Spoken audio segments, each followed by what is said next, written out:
Hi adventurers, this is Miss Charity and today I'm going to read you Curious George and the Birthday Surprise by Margaret and H.A. Rays.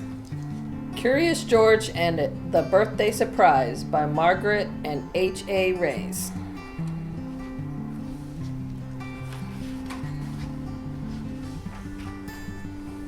This is George. He was a good little monkey and always very curious. Today is a special day, the man with the yellow hat told George at breakfast. I have a surprise planned and lots to do to get ready. You can help me by staying out of trouble. George was happy to help.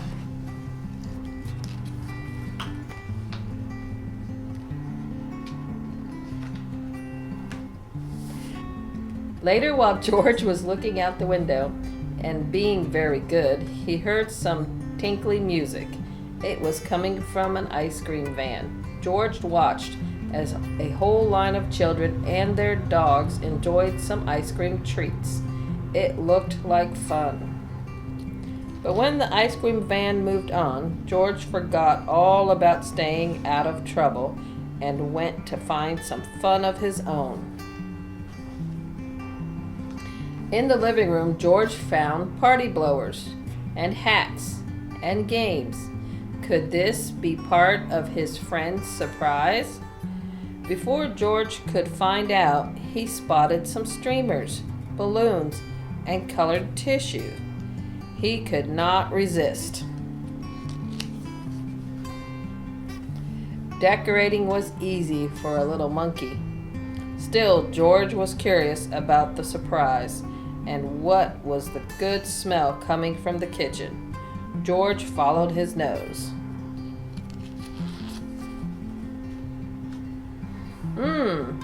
It was a cake, and it looked as good as it smelled. All it needed was some icing. George had seen his friend make icing before, but today his friend was busy. Maybe George could help. He could ice the cake himself. First, George put a bit of this in the mixing bowl. Next, he added a bit of that. Then he turned the mixer on. The icing whirled around and around. It was whirling too fast, but when George tried to stop the mixer, it only went faster and faster and faster. George lifted the beaters out of the bowl. Icing flew everywhere. Poor George. He did not mean to make such a mess. He had only wanted to help.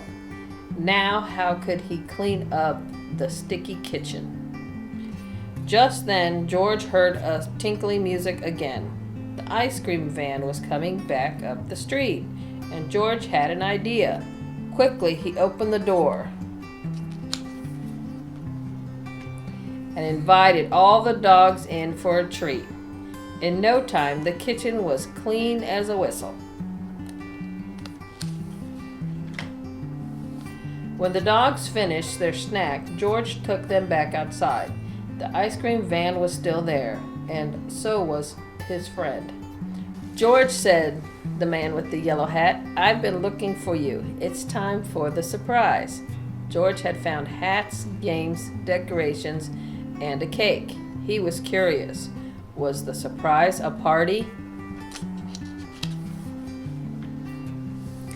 Yes, it was a party. George was happy to see all his friends. They were glad to see George too. "What great decorations," Bill said. "What a lot of presents," said Betsy. "Why don't you play some games with the guests, George?" the man with the yellow hat suggested. "I have one more thing to do."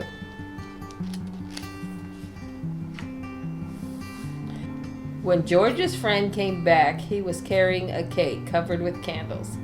This wasn't just any party. It was a birthday party. But George was still curious. Whose party was it? He watched to see who would blow out the candles. The man with the yellow hat put the cake down right in front of George. That was a surprise. It was George's birthday. The party was for him. Everyone sang happy birthday. Then George took a deep breath and made a wish. Happy birthday, George. Let's see how our mystery cup has us reading today.